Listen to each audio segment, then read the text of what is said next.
세상에 유일하게 공평한 것이 있습니다. 바로 시간입니다. 누구에게나 하루 똑같이 24시간이 주어지죠. 그런데 누구는 자기 인생을 팔아 월급을 벌고 누구는 그 돈으로 타인의 시간을 통째로 사버립니다. 집안일을 해주는 가사도우미의 시간, 줄 서지 않고 바로 타는 롯데월드의 패스트트랙, 모두 돈으로 다른 사람의 시간을 사는 거죠. 그리고 부자들은 그렇게 확보된 시간으로 또 다른 돈을 벌어들입니다. 그래서 시간은 곧 돈입니다. 지금부터 여러분의 시간을 도둑맞지 않고 지켜내는 법을 말씀드리겠습니다. 이걸 보시지 않는다면 지금 이 순간에도 누군가는 여러분의 시간을 활용해서 부자가 되고 있을 겁니다. 첫째는 중요한 일을 먼저 하는 겁니다. 저는 이것만큼 시간에 관한 최고의 비유를 하는 것을 본 적이 없습니다. 스티븐 코비의 한 강연에서 나온 이야기입니다. 여기 어항이 있어요.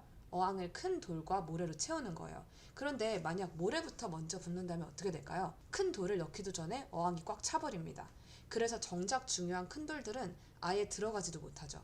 그럼 이 어항에 큰 돌과 모래를 모두 넣는 방법은 뭘까요? 바로 큰 돌을 먼저 넣는 거예요. 그리고 남는 공간에 모래를 붓는 겁니다. 이게 바로 급한 일 말고 중요한 일을 먼저 하라는 뜻이에요. 그래서 시간을 지키는 사람들은 하루를 이렇게 보냅니다. 오늘 내가 죽어도 이것만큼은 해야 한다. 그 큰 돌들을 제일 먼저 어항에 때려 넣어요. 그리고 사소한 연락, 설거지 이런 일들을 남는 시간에 붓는 거죠. 예전에 한 그림책에서 본 적이 있어요. 바쁜 한 맞벌이 엄마가 나와요. 집이 늘 엉망이에요. 장난감이 널브러져 있고 근데 아이는 또 엄마만 보면 놀아달라고 달려와요. 그래서 자꾸 아이한테 짜증을 내면서 청소를 하는 거죠. 그러다 어느 날 뭐가 가장 중요할까 고민한 거예요. 아이와의 시간일까? 깨끗한 거실일까? 생각해보니까 다시 돌아오지 않는 아이와의 시간인 거죠. 그날부터는 집이 더러워져도 못 본 척 하고요. 그 시간에 아이와 눈 맞추며 행복한 시간을 보냈다고 하죠. 여러분의 삶에서 가장 중요한 큰 돌은 무엇인가요? 둘째는 마감을 반드시 정하는 겁니다. 일은 주어진 시간을 모두 채워서 팽창한다. 들어보셨나요? 파킨슨의 법칙인데요.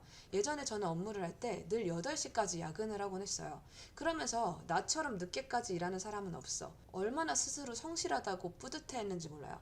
근데 생각해보면 정말 비효율적이었어요. 더 이상 야근이 훈장이 아니에요. 왜냐면 아침부터 일을 해도 밤 8시까지 할 거잖아요. 그러니까 막 짬나는 시간을 써버리게 돼요. 동료들이랑 티타임 하기도 하고, 그리고 일을 충분히 어느 정도 해놓고도 굳이 바꾸지 않아도 될 폰트, 줄 간격 이런 거 붙잡고 계속 고치는 거예요. 막 바꿔요. 다 정해놓은 거를. 해도 일이 늘어나고 딱히 생산적이지도 않아요. 그러니까 이거는 성실한 게 아니라 시간이 남아서 일이 팽창한 거예요. 그래서 지금 만약에 뭔가 진행이 더딘 일이 있다면 마감을 딱 정해버리면 돼요. 오늘 12시까지 끝내고 오후에는 논다. 그러면 집중력도 올라가고 불필요한데 에너지를 쓰지 않게 돼요. 그러니까 벼락치기가 은근히 효율적이에요. 만약에 이 두 가지를 했는데도 시간이 부족하다. 그러면 다음 방법이 있어요. 바로 세 번째 위임입니다. 이거는 돈으로 보통 시간을 사는 거예요. 아니면 다른 대가를 줄 수도 있어요. 가사도우미에게 집안일을 맡기는 거죠. 그리고 나는 그 시간에 가치를 창출하는 다른 일을 하는 거예요. 아니면 부모님께 육아를 부탁하고 다른 일을 하는 거죠. 물론 대가를 지불해야 해요. 그게 돈이든 정성이든. 근데 우리가 종종 이 대가를 까먹어요. 그리고 그냥 부탁을 하잖아요. 그러면 어떻게 될까요? 그러면 대신 욕을 먹어요. 공짜가 아니에요. 그래서 이 위임을 잘하는 사람들은 공통점이 있는데요. 첫째는 대가를 지불하고 둘째는 고마워할 줄 안다는 거예요. 원래 사람들은 이렇게 서로 시간을 주고받으면서 살아가요. 필요할 때는 내 시간을 줄 수도 있는 거고요. 지금까지 여러분의 시간을 지키는 방법에 대해 말씀드렸습니다. 여러분의 금쪽 같은 시간을 지켜내시길 응원드리겠습니다.